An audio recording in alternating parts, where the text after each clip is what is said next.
A gente confia na nuvem para quase tudo, né? Ela tá lá, invisível, segurando o nosso mundo digital. Mas e se um dia ela tropeçar?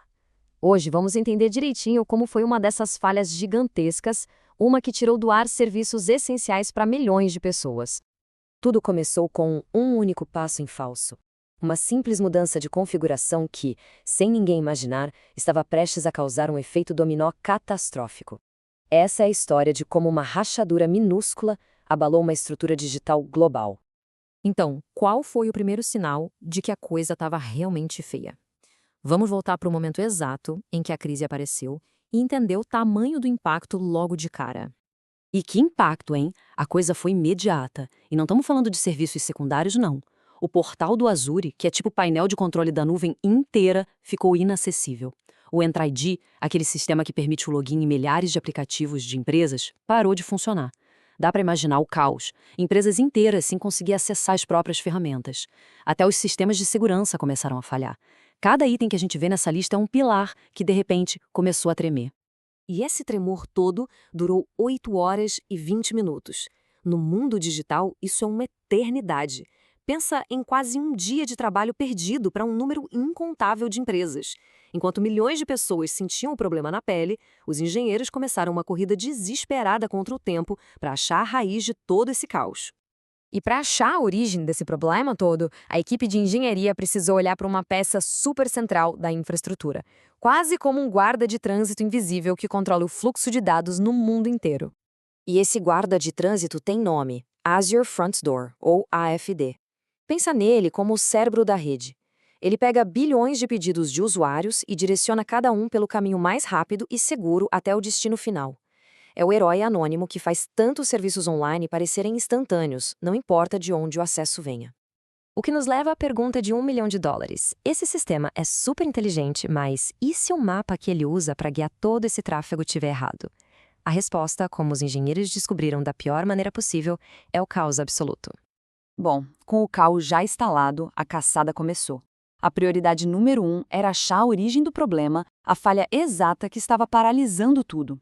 A grande questão na sala de crise era: o que poderia causar uma falha em cascata desse tamanho? As primeiras suspeitas, tipo um ataque hacker ou uma falha física de servidores, logo foram descartadas. O culpado era algo muito mais sutil e vinha de dentro de casa. E aqui está a receita do desastre passo a passo. Primeiro, uma nova configuração é implantada no sistema, uma coisa que acontece o tempo todo. Só que aí vem o problema. No passo 2, um defeito escondido no software simplesmente ignora as checagens de segurança. Com a porteira aberta, no passo 3, essa configuração com defeito se espalha pelo mundo todo como um vírus. O resultado, no passo 4, os servidores, os nós da rede, começam a falhar um atrás do outro. E o mais irônico de tudo talvez esteja nesta frase do relatório oficial. As próprias proteções, os guardas, que deveriam ter impedido o desastre, falharam. E não foi por um erro humano ali na hora. Foi por um bug silencioso escondido no código do próprio sistema de segurança. Basicamente, o vigia estava dormindo em serviço. Identificar o problema foi metade da batalha. A outra metade, descobrir como consertar um sistema global quebrado sem quebrar ele ainda mais no processo. Isso exigiu uma operação que a gente pode chamar de reinicialização global. Pois é, no sistema dessa escala, não existe um botão mágico de desfazer. Não dá para simplesmente reiniciar a internet. A recuperação precisava ser uma operação cirúrgica, sabe? Feita com muito cuidado e de forma gradual, para não transformar a crise num colapso total. E essa linha do tempo mostra bem a tensão da corrida contra o relógio. Olha só, às 15h45, o impacto começa. Menos de 20 minutos depois, a investigação já está com força total. Lá pelas 17h40, uma correção já começa a ser implementada. Mas o ponto-chave é o seguinte: mesmo com a correção sendo enviada para o mundo todo às 18h30, ainda levou mais de 5 horas para o sistema se estabilizar por completo. Isso mostra o quão delicada era a operação. A estratégia de recuperação teve 2 passos essenciais. Primeiro, como a gente vê aqui, estancar a hemorragia. Eles bloquearam na hora qualquer nova mudança no sistema. Era para garantir que o problema não ia piorar. Depois, o segundo passo, aplicar a correção. Eles começaram a reinstalar com todo cuidado a última configuração que funcionava bem, tipo um backup do sistema. Assim, foram restaurando a estabilidade servidor por servidor. Com a poeira baixando, veio a pergunta mais importante: como impedir que uma coisa dessas aconteça de novo? A crise acabou virando uma oportunidade para construir um sistema ainda mais forte. E aqui a gente vê o resumo perfeito da lição que foi aprendida.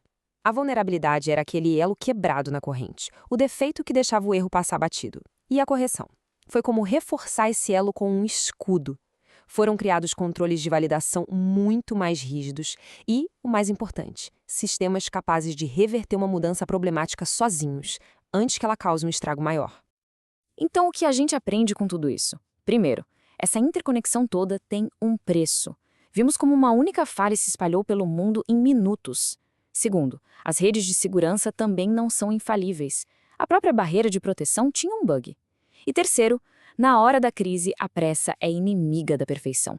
Uma recuperação cuidadosa e por etapas foi muito mais importante do que uma tentativa apressada de consertar tudo de uma vez.